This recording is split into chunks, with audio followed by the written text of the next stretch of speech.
বাহিরের ফাস্টফুড খাওয়ার থেকে বিরত থাকুন, নিজের শরীর স্বাস্থ্য ঠিক রাখুন। চলে আসলাম আর একটা নতুন ভিডিও নিয়ে। ঘরোয়া পদ্ধতিতে কিভাবে হালিম রান্না করবেন। আপনি চাইলে খুব সহজে হালিম রান্না করে খেতে পারেন, খুব ইজিলি। দেখেন, আমরা ছোট একটা হালিমের প্যাকেট নিয়েছি রাঁধুনি। গরম পানিতে হালিমটা দিয়ে দিলাম, একটু নাড়াচাড়া নিব। হালিমটা রেডি হতে হতে আমরা আরেকটাতে একটু পরিমাণ তেল নিয়ে নিলাম। যখন তেলটা গরম হয়ে আসবে, পেঁয়াজ কুচিগুলো দিয়ে দিলাম। পেঁয়াজ কুচিগুলো আমরা লাল করে নিব।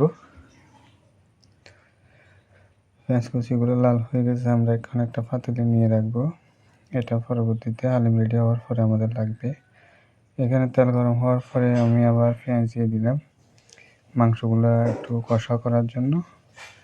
পেঁয়াজটা একটু গরম হয়ে আসছে, আমরা এটাকে একটু নাড়াচাড়া করে কষা করে নিব। এখন আমরা একটু করে হলুদের গুঁড়ো দিব, মাংসের মশলা দিব। এগুলোকে একটু কষা করে নিব। হালকা কষা হয়ে গেলে আমরা এটাতে মাংসগুলো দিয়ে দিব।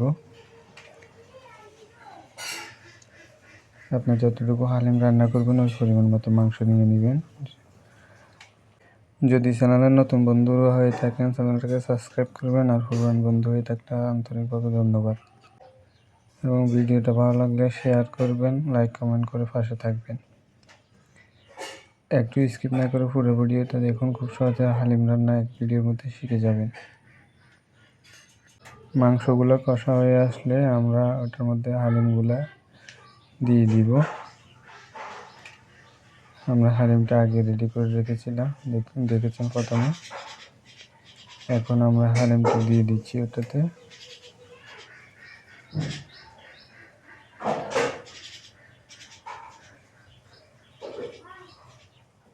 নাড়াচাড়া করে মাংসগুলো মশলাগুলো মিক্স করে নেবেন। কিছুক্ষণের জন্য ঢাকনা দিয়ে রাখবেন। দেখতে পাচ্ছেন আমাদের হালিমগুলো একটু একটু করে রেডি হয়ে আসতেছে।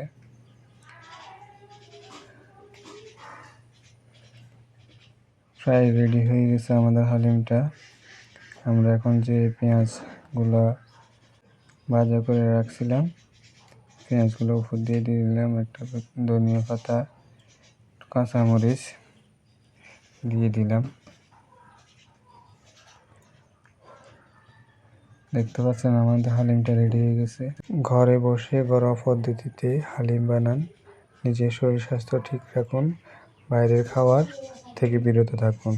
দেখা হবে পরবর্তীতে আরেকটা ভিডিওতে। আসসালামু আলাইকুম।